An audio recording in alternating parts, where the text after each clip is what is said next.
The wind swept through the skeletal remains of what was once a small Montana town. Shattered windows rattled in their frames, and every creak of a rusted sign felt like a whisper from the dead. Among the shadows, 6 figures moved silently, rifles raised, eyes sharp, survivors hardened by months of bloodshed and betrayal. Their leader, Corin Vance, knelt beside an overturned delivery truck. His gray eyes scanned the road ahead. Movement by the gas station, he whispered into the radio clipped to his vest. His voice was low and even, but tension buzzed beneath it. Human or infected, a voice crackled back. Riley, the youngest in the group, barely 17 but with more kills than years behind him. Corin didn't answer immediately. Through the scope of his rifle, he saw a figure, alone, limping slightly, but not the erratic shamble of the undead. A woman, wrapped in a torn military jacket, her face streaked with grime and dried blood. She looked exhausted. Not dangerous. But in dead America, appearances were deadly liars. "Human," Corin finally said. "But don't lower your weapons yet." They advanced in formation. Annie, the group's medic and former combat nurse, was the first to approach. Her steps were cautious but not cold. The woman raised her hands as she saw them. "I'm not infected," she rasped. "Name's Dana. Was Army. 3rd Battalion. I've been running since Great Falls fell." Corin's expression didn't change. "Strip your jacket." Slowly. "We check for bites." She complied, and the silence was thick as Annie did the check: arms, back, neck, legs. Clean. But the haunted look in Dana's eyes said she wasn't unscarred. "You're not the first to claim military," Corin said flatly. "Some used to wear uniforms just to get close and rob us blind. Or worse." "I'm not them," Dana replied. "You need a fighter, and I need a group. That's simple." But it never was simple. Riley shifted his rifle slightly, still watching her like a coiled snake. Tensions always rose when newcomers arrived. Trust was a currency more scarce than food. They brought Dana back to the warehouse they'd fortified into a crude shelter. Metal walls, makeshift barricades, sandbags at the door. The kind of place where you slept light and never took your boots off. Dana sat silently as they passed around a can of warmed beans. No one asked questions. No one gave comfort. Later that night, as the group took turns on watch, Annie found Corin by the rooftop, scanning the tree line through night vision binoculars. "You don't trust her," Annie said. "Would you?" he replied without looking at her. "She's not bitten.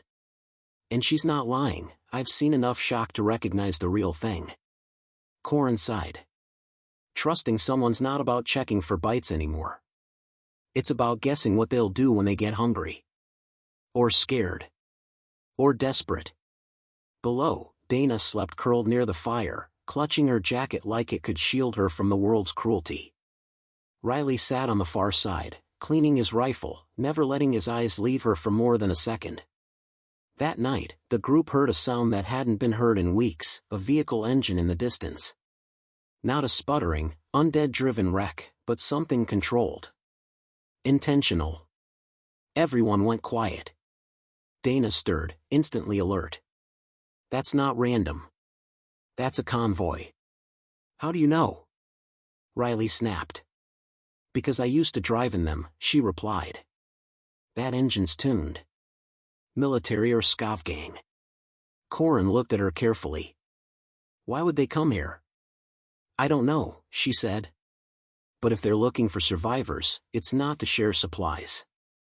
Everyone jumped into motion. Guns were checked. Escape routes rehearsed. They had less than 10 minutes to decide: hide, fight, or run. "We can't take on a full convoy," Annie said, strapping her pack. "We need to disappear." But Dana's face had gone pale. "Wait. If it's who I think, I know a way around. An old patrol trail behind the ridge. It bypasses the main roads. They won't find us if we move fast. And you just remember this now?" Riley said, venom in his voice. "She didn't owe us anything," Annie shot back. She offered help. That's more than most. Corin looked between them, Dana, the stranger, Riley, the skeptic, Annie, the heart. And beyond the warehouse walls, the distant growl of an engine growing louder. Trust gets people killed, Corin muttered. But so does waiting. He turned to Dana. Show us the trail. But if you lead us into a trap, I'll end you myself. Dana didn't flinch. Fair. They moved quickly, abandoning their makeshift home to the coming threat. As the last of them slipped into the woods, headlights crested the far hill. They didn't know it yet, but that decision, to follow a stranger, would change everything. The moon filtered through the dense canopy, casting fractured light across the narrow path Dana led them down. Roots jutted like bones from the earth, and every snapping twig echoed like gunfire. The group moved in tense silence, each step further from the safety of the warehouse, further into uncertainty. Corin stayed close behind Dana, rifle ready. He watched her every movement, analyzing her posture, her breathing. She didn't look like someone leading them into a trap, but neither had the last one who did. Trail cuts left up ahead, Dana whispered without turning. There's an old ranger outpost on the ridge. It might still have supplies, if no one's found it. Or it might be crawling with infected, Riley muttered behind her, voice laced with bitterness. Better than walking into a convoy's kill box, Annie said, brushing a branch aside. The sound of the engine had faded, but none of them believed they were safe. Those kinds of vehicles didn't roam for fun. They hunted. For fuel, gear, people, whatever they could find.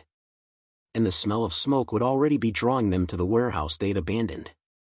How do you even know this trail? Corin asked, still watching Dana's back like a hawk. I did recon in these hills years ago, she answered. This path connected ranger stations.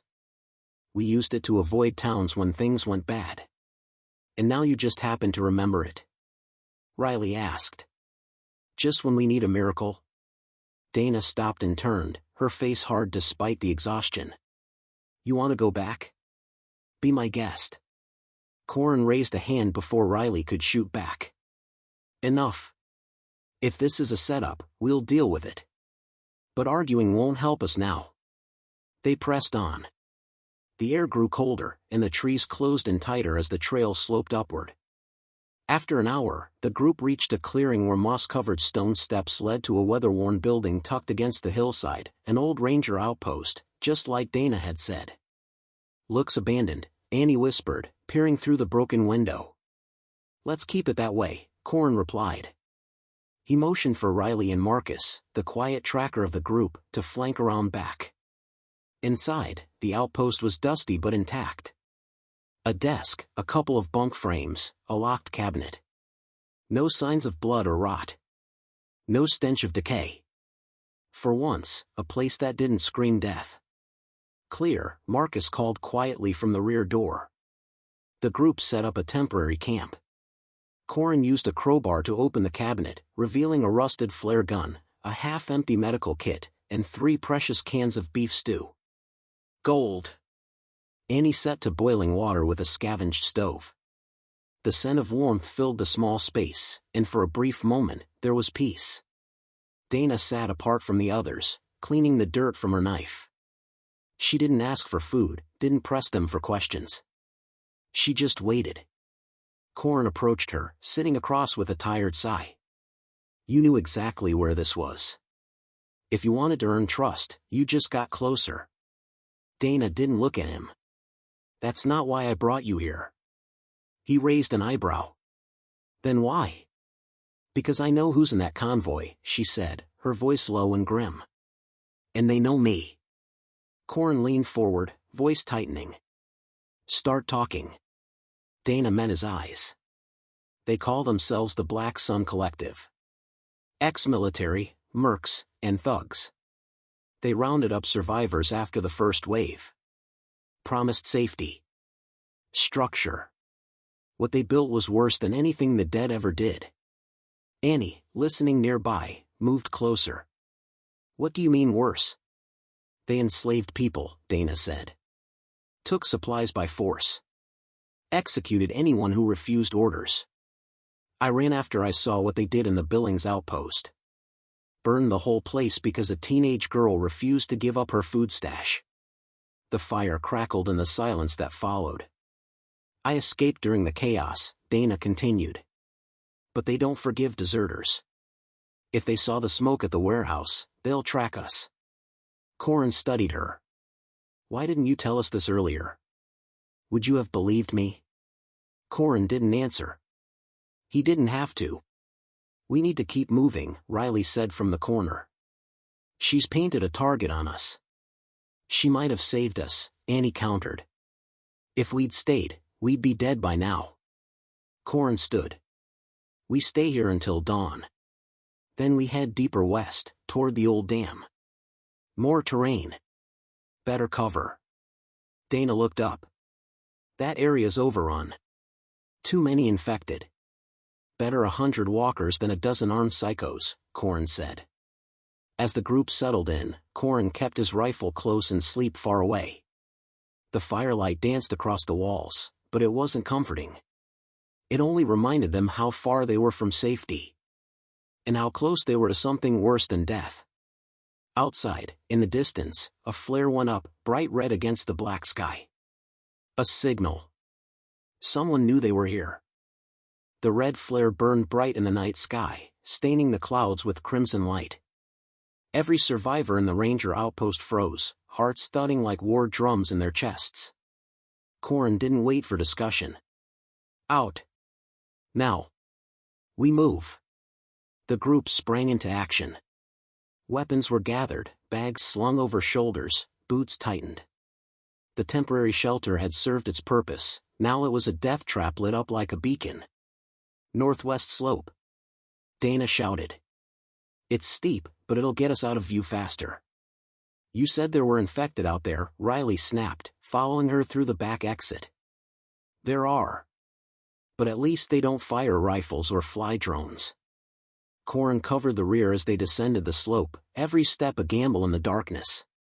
The trail turned into loose gravel and roots. Twice, Riley nearly slipped before Annie grabbed him. Behind them, the flare's glow faded, replaced by the faint hum of an engine. Not just one. Multiple. Convoys here, Marcus said, breathing hard. And they're not wasting time. They reached the tree line and kept moving. The forest thickened, swallowing the moonlight. Branches clawed at their clothes. Somewhere nearby, a crow screeched, a warning none of them missed. Then a sound cracked through the silence, the sharp whistle of a bullet hitting wood. Down! Corin shouted, diving behind a fallen log. Another shot followed. Then a voice, distorted through a bullhorn, echoed through the hills. Drop your weapons. Come out. We want the deserter. Everyone turned to Dana. Her face was pale, but her eyes were cold steel. You know they're not taking prisoners, she said. We keep running, or we die. Annie looked between Dana and Corin. If they just want her. No, Corin cut in. That's how they operate. They'll kill all of us, or worse. Nobody's getting handed over. Riley cursed under his breath, but even he didn't argue. They doubled their pace. Soon the gunfire faded, replaced by distant shouting and flashlight beams sweeping through the trees. By dawn, they had reached the edge of a dry creek bed. Exhausted, starving, and on edge, they paused only to catch their breath. Dana crouched by the water-smooth stones. There's an old hunting shack not far from here. Might still be intact. We can hide there, regroup. Corin hesitated. We keep moving too fast, we'll make mistakes. We stop, we die, Riley snapped. You saw those guys. They're armed like it's still a war. Annie glanced at Dana. And you're sure they're after you? They're after control, Dana said. I defied that. Escaping makes me a symbol to others still inside. Corin nodded once. Lead the way. But no surprises this time. The shack was a weather-beaten structure buried beneath ivy and dead trees. One broken window, a leaning door, and walls that creaked with every gust. but it was shelter. Inside, dust coated everything. Animal bones littered one corner. A faded photo of a smiling family still hung on the wall, a reminder of what once was, now lost to time and death. They barricaded the door with a fallen dresser and took turns watching the perimeter. As Annie cleaned a gash on Marcus's arm, she asked softly, "You really think Dana's worth this risk?" Marcus didn't answer immediately. Then he said, "I think we've all done things we regret. Doesn't mean we're the enemy." Across the room, Dana sat apart, sharpening her knife. Corin approached and handed her a protein bar, one of their last. "You didn't have to save us back there," he said. "I didn't do it for you," Dana replied. "I did it because they need to fall. Every time they lose, someone else might get free. You talk like you still believe there's something left to rebuild." Dana finally looked up. "Isn't that why you're still fighting?" Corin didn't answer. He didn't know if he still believed in rebuilding, or if he was just too stubborn to die. Suddenly, Riley burst through the door. "They found the outpost. I saw smoke. They torched it." "Damn it," Marcus hissed. "They're still tracking us." Corin grabbed his rifle. "We're not safe here." "Not for long." "But we can use it," Dana said quickly. "They think we're running scared. We make them believe it. Lead them into a trap." "You want to fight them?" Riley asked, incredulous. "We're 5 people with barely enough bullets to last another day. We only need to hit them hard enough to scatter them," Dana replied. "Ambush the lead vehicle. Disable it. Get their comms.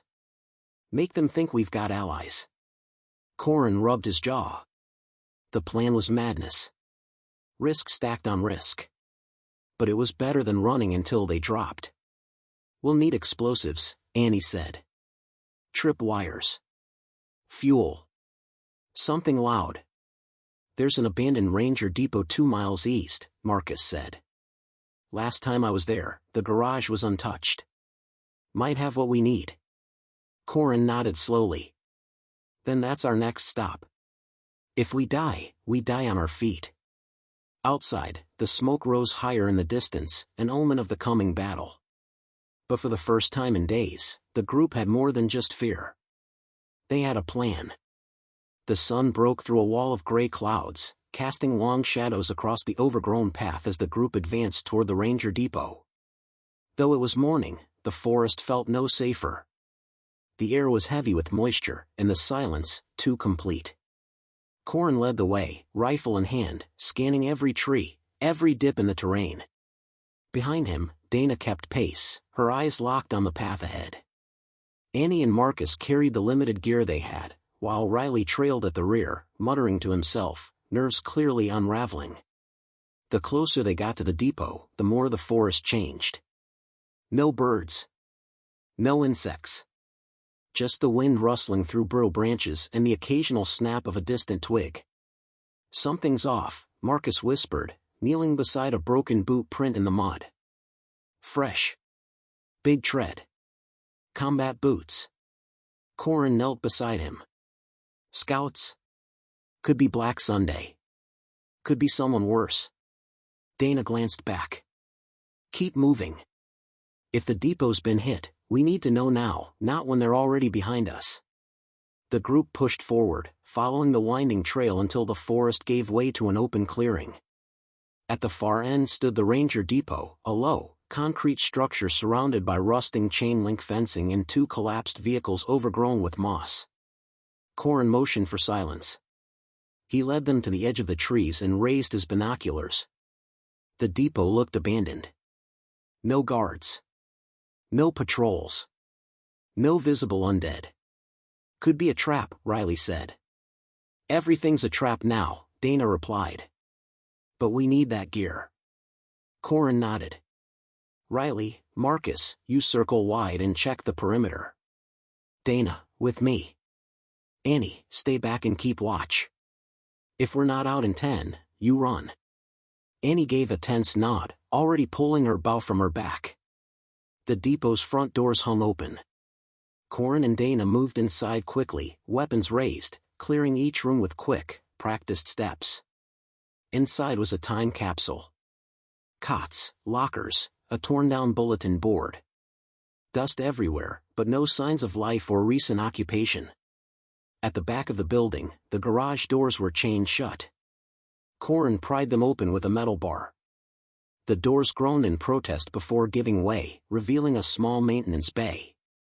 Inside were two all-terrain vehicles, damaged but possibly functional. Nearby sat a shelf with fuel cans, a case of flares, and a locked storage box. Dana stepped forward and broke the lock with her boot. Inside was a dusty crate labeled. Warning, demolition materials, trained personnel only. She exhaled. This will do. They carried what they could: fuel, wires, 2 sticks of military-grade C4, and an ancient handheld radio. Dana examined the explosives, checking the integrity of the seals. Still good, she said. We can rig a trap. Corin looked around. What about vehicles? We'd need time and tools, Dana said. They're not worth the risk. Suddenly, the radio crackled to life. Static hissed, then a voice, male and commanding, broke through. Unit Alpha, report. Depot status. Do you have the deserters' trail?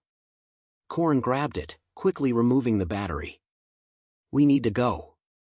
Now. Outside, Riley and Marcus returned, eyes wide. Tracks everywhere, Marcus said. 6, maybe 7 men. And they're circling. They're boxing this place in. We need a diversion, Dana said. If they think we're running in one direction, we circle and lead them into the trap. Corin looked at the depot. We blow this place. Blow it? Riley said. We could have used this gear. We won't use anything if we're dead. They moved quickly. Dana set the charges inside the garage, rigging the fuel cans as amplifiers. She set a remote trigger on a frequency they could activate from the radio's battery. Corin stared at her as she finished. You sure about this? I've been sure since I escaped them. Let's give them a message. They left a false trail, footprints leading northwest, branches broken to suggest a hurried escape. Then the group doubled back south, slipping through the undergrowth and circling around the perimeter. As they reached a ridge above the depot, Corin reattached the battery to the radio, tuned the trigger frequency, and looked down one last time at the depot. Let them come, he whispered. A moment later, black armored figures emerged into the clearing below. They moved with precision, sweeping the depot like a practiced unit. One raised a hand, signaling the others. Corin pressed the trigger. The explosion ripped through the forest. Fire and debris shot skyward. The depot's roof lifted before collapsing in on itself. The sound echoed for miles. Birds fled. Even the wind seemed to stop. The group didn't wait to see the aftermath. They ran, through the trees, down the ridge, deeper into the woods. When they finally stopped to breathe, hearts pounding, Dana looked back toward the smoke in the sky and said, that wasn't just payback. Corin raised an eyebrow. No? That was a warning. The forest crackled in the wake of the explosion. Blackened smoke curled through the trees like a living thing, spreading panic among animals and humans alike. Though the group had put distance between themselves and the destroyed depot, the thunder of the blast still rang in their ears. They didn't stop moving until the sun was low in the sky and their legs burned with exhaustion. Corin finally raised a hand. Here. We made camp. They gathered in a clearing shielded by thick brambles. Marcus and Annie dug a shallow fire pit while Dana scouted the perimeter in silence. Riley collapsed against a tree, rubbing his temples. Tell me again how blowing up our best chance at surviving was a smart plan, he muttered. Because we're still breathing, Dana shot back, returning with an armful of dry wood. If we hadn't destroyed that depot, they would have funneled more soldiers through it. We had to send a message, loud and clear. Riley didn't argue. He just looked into the fire, watching the flames twist. Annie passed around what little food they had left. A single can of beans and a handful of dried fruit. They ate in silence. Even the forest seemed reluctant to stir. "We need a real plan," Marcus finally said. "Running and blowing things up only lasts so long." "They'll regroup." "They'll do more than that," Dana replied. "They'll retaliate. Hard. That convoy we hit wasn't their whole force." Corin nodded slowly. "Which means they'll send out patrols. Drones. Traps. We're marked now. Then we unmark ourselves," Annie said. "Disappear. Fake our deaths. Head north, maybe hit the old resistance lines." "There are no resistance lines anymore," Dana said. "They scattered months ago. What's left are rumors." "Rumors are better than death," Riley muttered. Corin glanced toward the dark woods. Something had been eating at him since the depot, something he couldn't shake. What if this isn't about Dana anymore? Everyone turned to him. "What do you mean?" Annie asked. "I mean, what if Black Sun is hunting all of us now, not because of who she is, but because of who we are together? A group surviving, fighting back, blowing up supply points. That's dangerous to them. They don't want symbols," Dana added quietly. "They want obedience." Riley exhaled hard. "Then maybe it's time to stop being survivors and start being something more." The fire crackled. For the first time in days, no one argued. Later that night, while the others slept, Corin sat watch with Dana beside him.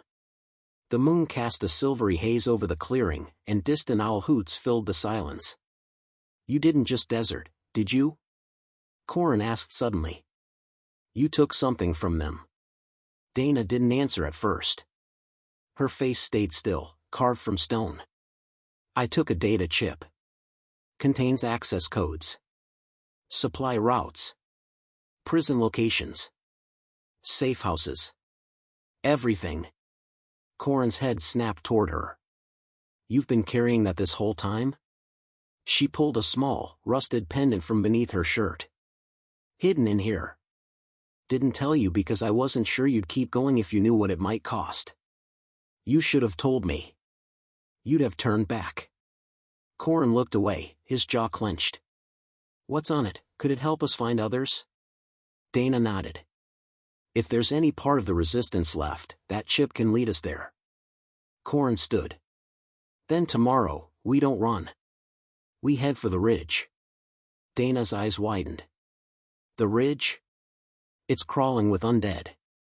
And it's the only place left where signals still bounce. We get up high, we send a message, encrypted, with the chip's contents." She looked at him. "You trust me enough to let me do that?" Corin's expression hardened. "I don't trust you. I trust what we're becoming." A branch cracked in the darkness. Both froze. Corin raised his rifle. Dana ducked low, scanning the shadows. Another crunch. Closer this time. Then a figure stumbled into the edge of the firelight, tattered clothing, arms hanging unnaturally, a long gash down the side of its face. "Undead," Dana hissed. Corin aimed and fired. The shot echoed. The figure fell, but another stepped into view. Then another. And another. They were surrounded. Dana kicked Marcus awake. "Up! We're under attack." Riley grabbed his pistol. Annie already had her bow drawn. The woods erupted with moaning and snarls. Dozens of undead surged from the trees, drawn by the fire and the scent of blood from Marcus's bandaged arm. "Move!" Corin yelled. "East! Toward the river!" The group tore through the forest, dodging low branches and stepping over roots like a gauntlet of death. Dana turned mid-run and threw a flare behind them. The burst of red light disoriented the front wave of zombies for only a moment, but a moment was all they needed. They sprinted for the river. The sound of rushing water grew louder. Trees thinned. But so did their energy. "We can't outrun them forever," Riley shouted. "We're not going to," Corin shouted back. "We jump." Ahead, the river raged, cold, wide, and fast. Without hesitation, Corn dove in. One by one, they followed, into the icy current, into the unknown. Behind them, the woods filled with the furious screams of the dead. The cold hit like a hammer. As soon as Corn plunged beneath the river's surface, the icy current seized him, dragging him down and battering his body against invisible rocks. His lungs screamed. He kicked upward, flailing until he broke the surface in a violent gasp. The others weren't far behind. Dana surfaced next, sputtering, then Riley, who screamed as he slammed into a submerged log. Annie surfaced last, eyes wide with panic, her arms flailing. "Grab the branch!" Corn shouted, pushing toward the fallen tree. He caught the limb and anchored himself. Dana followed, grabbing hold. Marcus swam with one arm, dragging Annie with the other. Riley barely managed to grab the edge before the current tore him downstream. "Riley!" Dana shouted. Corn let go of the branch, swimming hard toward him. He caught Riley's arm just as he slipped under, yanking him above water. Together, they fought toward the riverbank, gasping and choking as the shoreline came into view. By some miracle, they all made it. One by one, they collapsed in the mud, soaked and shivering, lungs burning. Corn sat up, spitting out water. "Everyone okay?" Marcus coughed violently but nodded. Annie's shoulders out. "I think it popped when we hit the river." Annie clutched her shoulder, teeth clenched. "I'm fine," she lied. Dana didn't waste time. She dug through her soaked pack and retrieved the emergency wrap. "We need to get her warm and strapped. You'll lose that arm if it swells up." "I said I'm fine," Annie repeated, but the pain etched in her face told the truth. Riley lay flat, staring at the overcast sky, eyes glazed. I almost drowned." "You didn't," Corn said. "So let's focus on staying alive." They were on the far bank now, deep in no man's land, where even the undead moved slower. The river acted as a partial barrier, but no one trusted it for long. If Black Sun had tracked them this far, they'd be hunting the shoreline already. Dana looked around. "We can't stay here. This whole valley is open. We're exposed." Corn agreed. "There's a ranger outpost on the cliffs above the river. Old one. Could be shelter." "You sure?" Marcus asked. "No. But I'd rather gamble on ghosts than the things behind us." They moved quickly, following a narrow game trail up the slope. The wet forest muffled their steps, but they stayed low, constantly watching the rear. The climb was brutal, especially for Annie, but no one complained. After an hour, they crested the ridge and found it, a half-buried outpost, camouflaged with vines and leaves. Its door was rusted shut, but Dana pried it open with a knife and a curse. Inside was dark, stale, and empty, perfect. They sealed the door behind them and built a small heat source using flint and what dry cloth they could find. Warmth returned slowly. Annie's shoulder was reset with a muffled scream. Dana worked quickly, wrapping it tight. As night fell, the wind howled outside, rattling the old structure. Corn stood near a narrow window slit, watching the forest below. Dana joined him. "You think they'll cross the river?" "Not tonight. But Black Sun doesn't give up. They'll wait until they know we're weak." "And we are," Dana said. "No food. Barely any ammo. One injured. One rattled." "Still alive," Corn replied. She leaned against the wall. "I lied about something." He looked over, frowning. "What now?" "The data chip. It's not just maps and locations. It has identities, prisoners. Collaborators. Names Black Sun doesn't want getting out." Corn went cold. "And you kept that from us?" "Because I didn't trust you. Any of you. Not until we made it through that depot, not until you jumped into that river after Riley." Corn shook his head. "You've put a target on all of us." "I know. But that also means we have something powerful." Dana looked at him. If we can get it to the right people. He nodded. That's our mission now. No more running blind. Just then, Marcus called out from the back of the outpost. Found something. They followed him down a narrow hallway and into a room that looked like a command post, dusty, half buried in vines. In the corner stood a radio set, old but intact. Power's dead, Marcus said, but if we can reroute current from the solar cells. Dana was already kneeling beside it, opening panels. Give me time. Corin smiled for the first time in days. Then we're not alone anymore. Outside, the wind howled louder. In the trees below, distant figures gathered, silent, watching. The undead had found them again. But this time, they weren't just survivors. They were messengers. And dead America was about to hear their voice. The air inside the old ranger outpost buzzed with tension. Dana crouched over the gutted radio unit, her fingers slick with grime and rust. Beside her, Marcus held a cracked flashlight while Corin rummaged through the supply crates they'd unearthed in the corner of the outpost. Talk to me, Corin said. Can we bring it back online? Dana didn't look up. The receiver's intact, but the transmitter shot. I can reroute the signal through the backup board, maybe get a short burst out. Maybe? I don't make promises. I make signals. The wind outside howled through broken vents. Annie sat huddled in the corner, her injured shoulder in a makeshift sling. Riley paced near the doorway, peeking through a warped slit in the wall. They're still down there, he muttered. Zombies. Just standing. Not moving. Scouts, Corin said. Not smart, but driven. They smell something. Us? Annie asked. No, Dana said. The chip. Marcus looked over. What does that mean? They're not after our flesh anymore, Dana answered. They're being herded by something smarter. Controlled. Black Sun knows what we're carrying, and they're using the dead to trap us here. Silence settled over the group. Then the radio crackled. Everyone jumped. Dana's eyes widened as she leaned closer. That wasn't me. A hiss of static bled through the speaker, followed by a garbled voice. Breach, Resistance, Sector 7, if you, copy.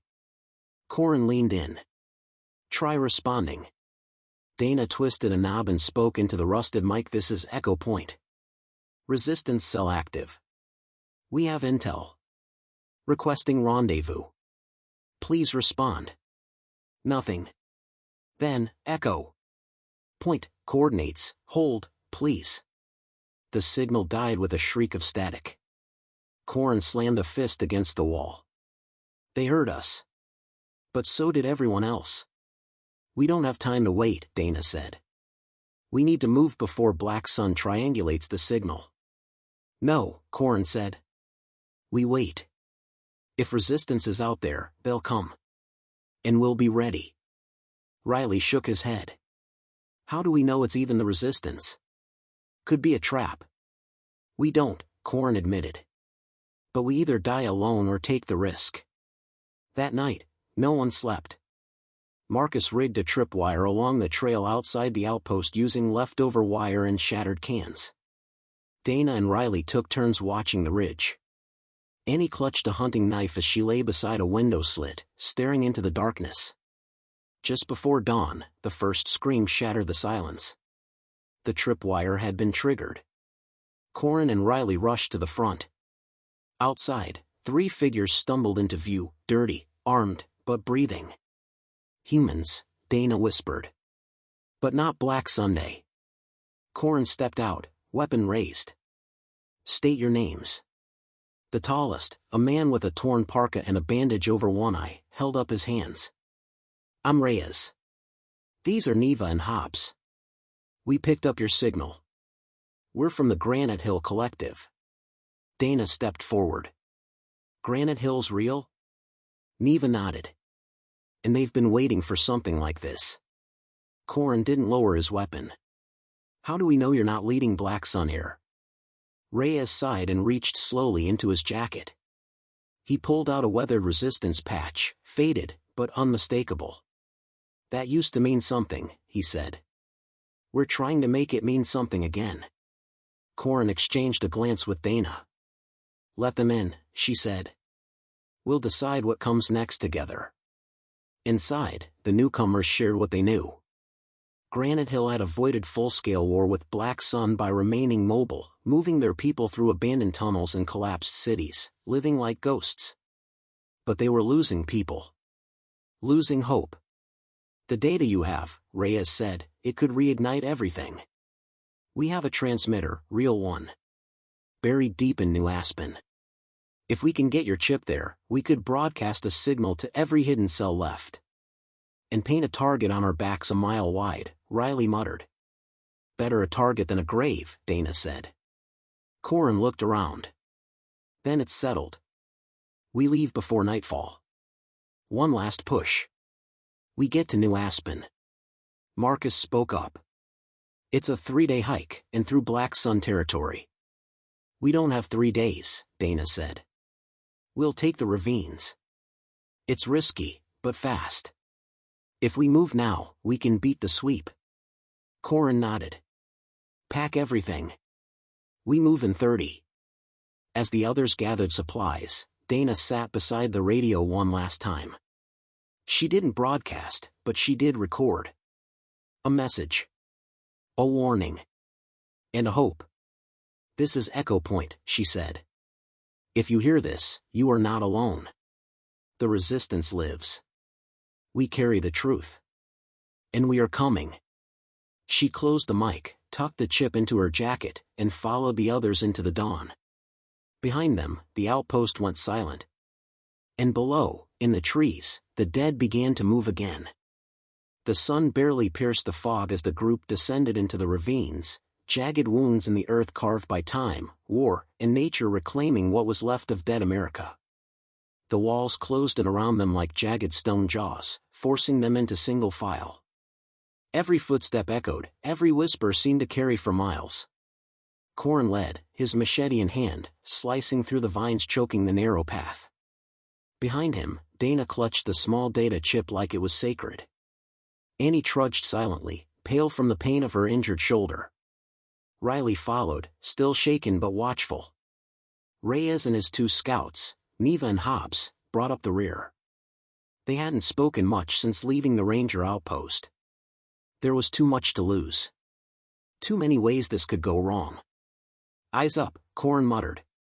"If Black Sun knows about the ravine path, they'll have snipers posted." "They know," Reyes said grimly. "But they think it's suicide to come through here. Landslides. Traps. Rotters that fall in and never get out." "Sounds perfect," Dana said.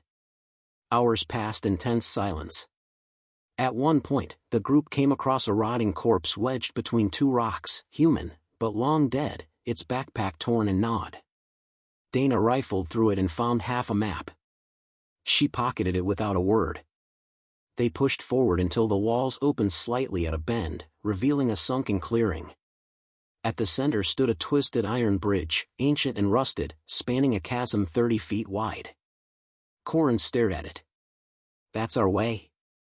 "It's the only way," Reyes said. "If we go around, we lose a day." Dana eyed the bridge suspiciously. "It'll hold?" "It has before." Corin stepped onto the metal first, testing it with a slow foot. The iron groaned beneath his weight but held. He motioned them forward, one at a time. Halfway across, the scream shattered the silence. Everyone froze. It didn't come from ahead, or behind, but from above. Something dropped into the ravine with a sickening crunch. Another. Then another. Rotters. Dana looked up to see them tumbling down the rocky slopes, their limbs flailing, eyes glazed. They weren't hunting. They were being dropped. "Move!" Corin shouted. They sprinted. Corin made it across first and turned to help Annie, who limped behind him. As she stepped onto the bridge, a rotter landed just feet away, snarling. Riley shoved it off the edge with a guttural yell, then dragged Annie across.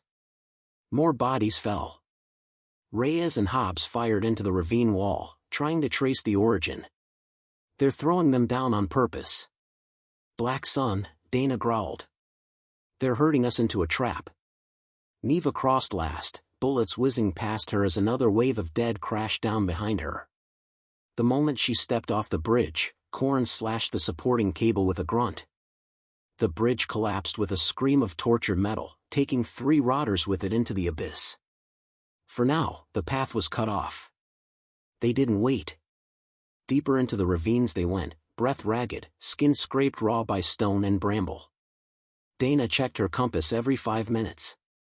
Reyes used hand signals to communicate possible ambush points.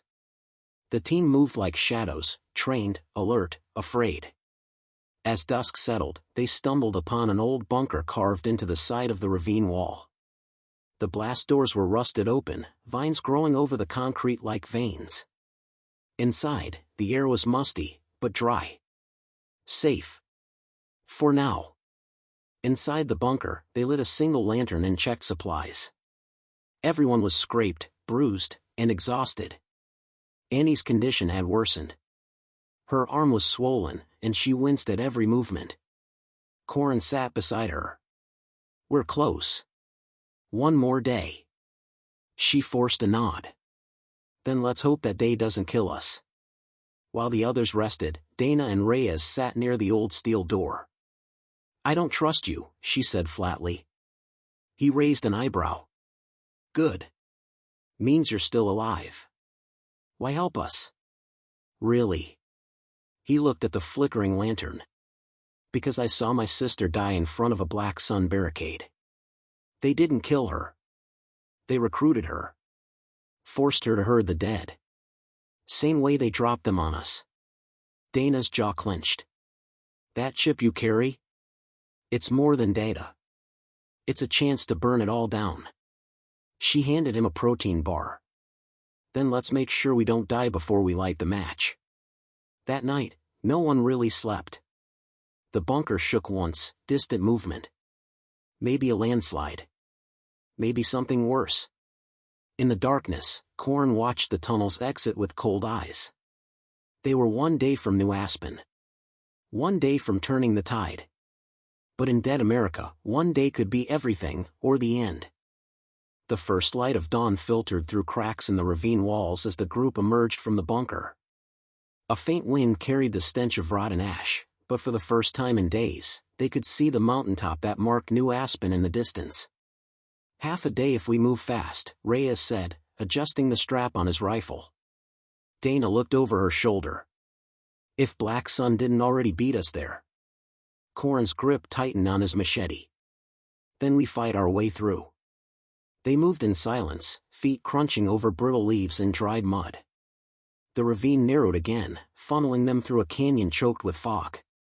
The shadows danced around them, playing tricks with the eye. Annie staggered beside Dana, her face pale, feverish. We need to stop soon, Dana whispered. She won't make it if we do, Corrin answered without slowing. And if we stop, none of us make it. Riley was trailing at the rear when he spotted something in the trees, glinting just beyond the mist. He raised a hand. Wait. But it was too late. Gunfire erupted from the ridge above, kicking up dirt and rock. The group dove for cover.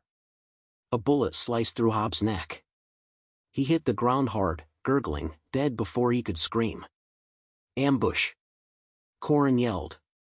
Black Sun's here. Neva shouted, firing up into the trees. The gunfire was disciplined, not zombies. Soldiers.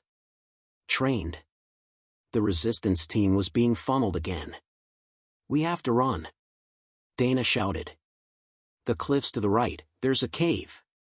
They sprinted under fire, bullets zipping past them like angry hornets. Neva laid down cover fire while the others scrambled toward the rocky slope.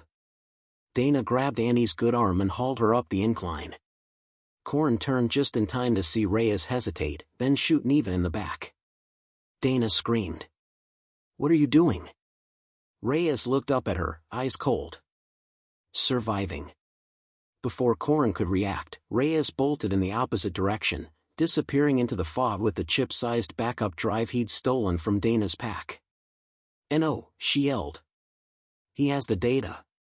Riley lunged to chase him, but Corin grabbed his arm. "He's gone." He knew this terrain. "We go after him, we die." "But the data."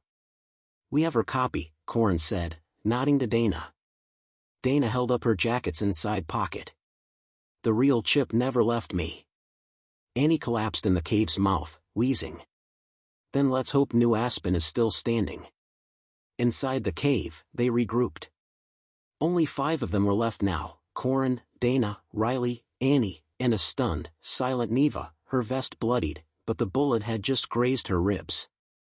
"He shot me," she whispered. "He was one of us." "No," Corin said. "He was one of them all along." Dana's hands trembled as she checked the chip. Still intact. Still functioning. "How long have they been inside the Resistance?" Riley asked, voice shaking. "Too long," Corin said. "And if Reyes makes it to New Aspen first, we'll be walking into a massacre." The only way forward was up. The cave cut through the rock and emerged on the high ridge overlooking the final stretch.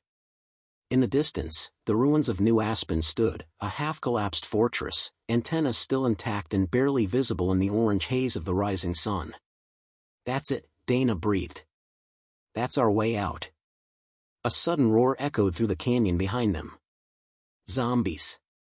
Not scattered, not shambling, charging. Heard it again, driven toward them like wild dogs. Black Sun had waited for the last moment to push. Corin gritted his teeth. "This is it." They ran. The last sprint. Annie barely kept up, clutching her ribs. Riley slung her arm around his shoulder, dragging her along. Gunfire sparked from New Aspen's outer wall. A guard tower, manned. "Real people," Dana shouted, waving both arms. "We're friendly. We have the chip." A voice through a loudspeaker cut through the gunfire. "Stay where you are. Hands where we can see them. We're being chased." Corin shouted back. "They're coming. Black Sun's behind us." More guards appeared along the ridge. Some wore old Resistance armor. Others, sleek black tactical gear, too clean. Too familiar. Dana's heart sank. "No. It's too late." Riley looked up. "They've already taken New Aspen." The loudspeaker crackled again. "Drop your weapons and kneel. This is your final warning." Zombies crashed through the tree line behind them. "Trapped." Dana glanced at Corin. "We still have one choice." Corin nodded. "We fight our way in, get the signal out, or die trying." "I've got the chip," Dana said. "But someone has to distract them." Annie stood, weak but determined. "I'll do it. I'm dead either way." "No," Riley said, stepping beside her.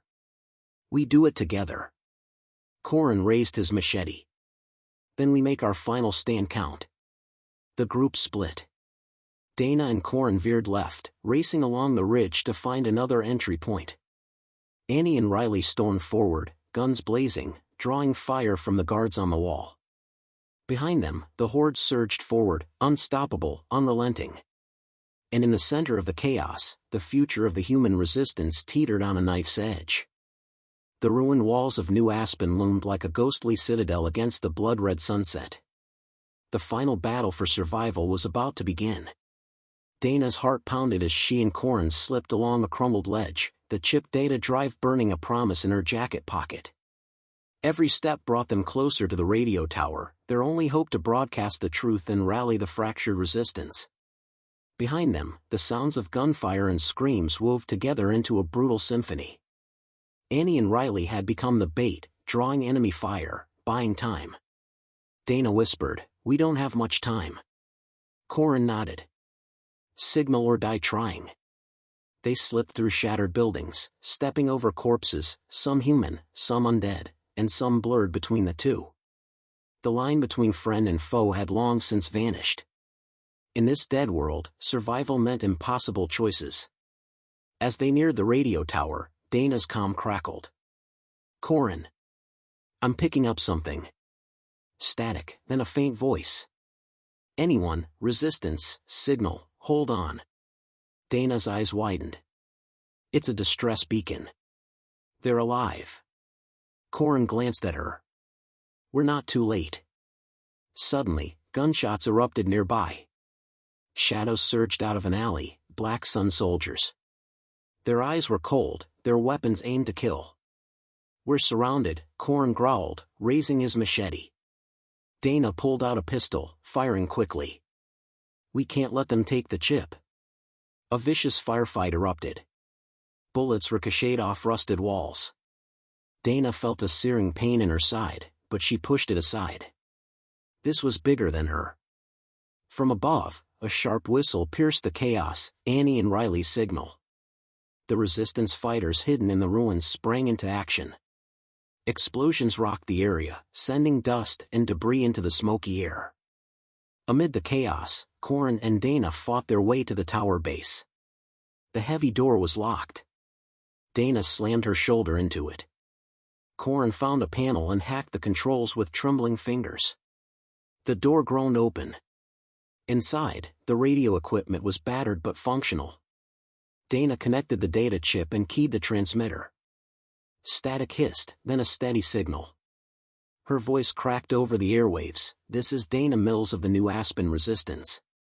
Black Sun has infiltrated every safe zone.